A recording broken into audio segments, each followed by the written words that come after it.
ಹೂವ 81. ಬದುಕು ಬದುಕುತ್ತಲೇ ಬದುಕುವುದು ಅಭ್ಯಾಸವಾಗಿ ಬಿಡುತ್ತದೆ ಎನ್ನುವ ಮಾತಿದೆ, ನಿಜ.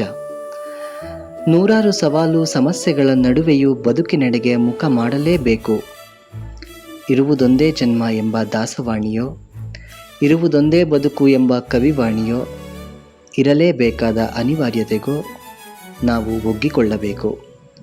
ಸುಖದ ಸುಪ್ಪತ್ತಿಗೆಯಲ್ಲಿದ್ದವರಿಗೂ ಬೀದಿ ಬದಿಯ ಬದುಕುಗಳಿಗೂ ನೋವು ತಪ್ಪಿದ್ದಲ್ಲ. ಬೇರು ನೋವುಂಡೇ ಹೂವರಳಿಸುವ ಹಾಗೆ ದುಃಖಗಳನ್ನು ಸಹಿಸಿಕೊಂಡೇ ಬದುಕನ್ನು ಕಾಣುವ ನೋಟದ ತುರ್ತು ನಮಗಿದೆ.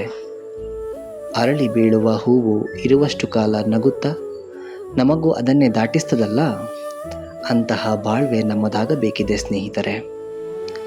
ಇಷ್ಟು ದಿನ ಹಾದಿ ತೆರೆದವರಿಗೂ, ಹೂ ಹಿಡಿದು ಶುಭ ಬಯಸಿದವರಿಗೂ, ಹೂ ಮಾತು ದಾಟಿಸಿದವರಿಗೂ ಹೂವಂತದೇ ಕೃತಜ್ಞತೆಗಳು. ನಮಸ್ಕಾರ. ಯಾರೂ ಸುರಿದಾರೋ ಬೆಳಕ ಸುತ್ತಮುತ್ತಿದ ಕತ್ತಲ ಗೂಡಿನಲ್ಲಿ, ನರನರದ ತುಂಬೆಲ್ಲ ನರಳಿಕೆಯೇ ನಗುವಾಗ. ಯಾರು ಸುರಿದರೋ ಬೆಳಕ ಕಪ್ಪು ಕತ್ತಲ ಎದೆಯ ಗೂಡಿನಲ್ಲಿ, ಯಾರೂ ಸುರಿದರೋ ಬೆಳಕ.